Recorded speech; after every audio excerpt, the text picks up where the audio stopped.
नमस्कार, मैं हूं राजेश पिपलोदिया और इस वक्त आप देख रहे हैं दोपहर न्यूज।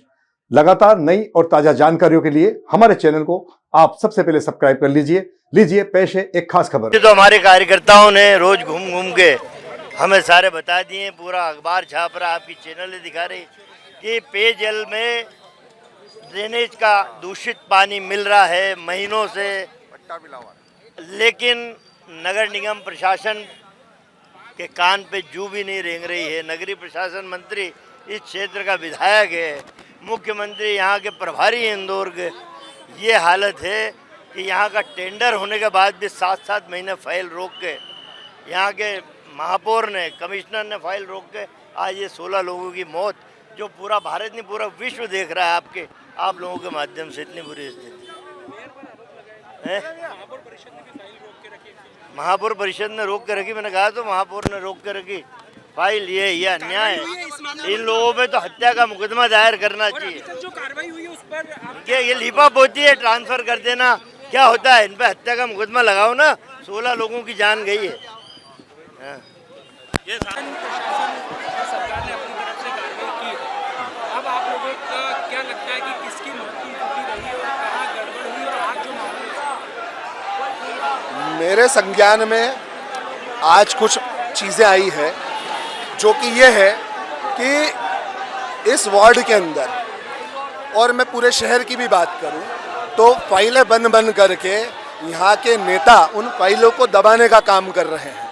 यहाँ के बीजेपी के नेता किस प्रकार से काम नहीं होने दे रहे, उन पे अंकुश लगा रहे हैं, उसका जीता जागता प्रमाण है हमारे पास। यहाँ पर पहले ही एक फाइल 23,80,000 रुपये की लागत से बन करके काफ़ी समय पहले रखी गई थी, जिसकी हमारे पास नोट शीट है, और इस नोट शीट में क्लियरली लिखा है कि यहाँ काम होना चाहिए था। अभी तक उसका वर्क ऑर्डर क्यों नहीं हुआ, आपने काम क्यों नहीं लगाया?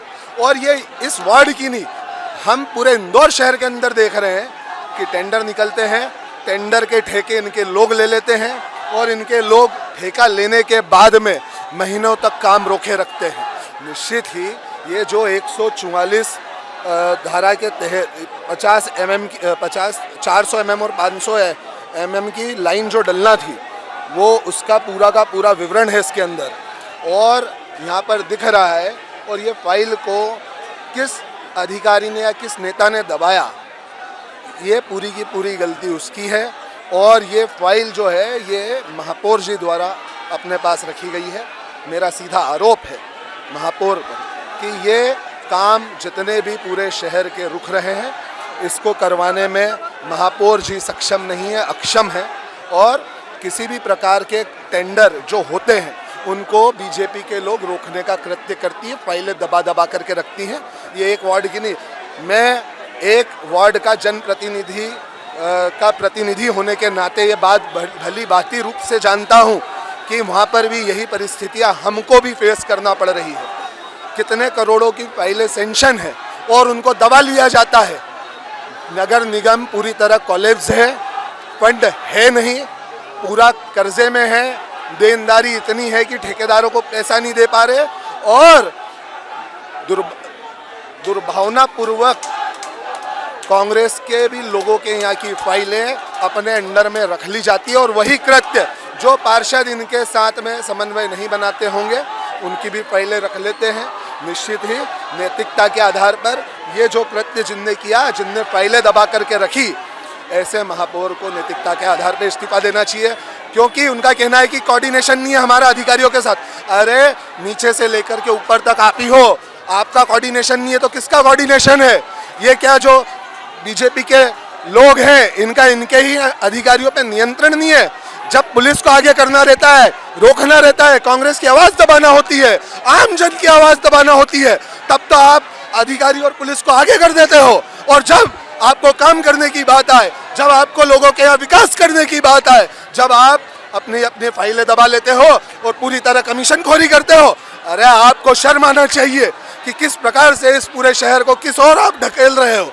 अरे आज ये जो इतने लोग इस दुनिया से चले गए, मुझे बड़ा दुख होता है कि 6 महीने का अबोल बच्चा जो बूढ़े माँ बाप, उनको इस तरह का पानी पीने के लिए मजबूर होना पड़ता है। और पूरे शहर का यही हाल है, पूरे शहर का यही हाल है। विपक्ष के लोग जब आवाज़ उठाते हैं, धरना प्रदर्शन आंदोलन करते हैं, तो इनके लोग इस प्रकार से आकर के रोकते हैं, न्यूसेंस फैलाते हैं।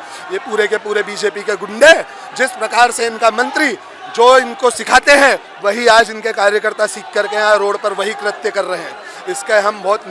इसकी बहुत निंदा करते हैं और हम मांग करते हैं कि अगली बार जब भी ये लोग आपके द्वार आएँ हाथ जोड़ने के लिए, तो इस बात को याद रखना, ये काले दिन याद रखना। मेरा इंदौर की जनता से विनती है कि ये दिन हमें नहीं भूलना चाहिए। ये कोई राजनीति का विषय नहीं।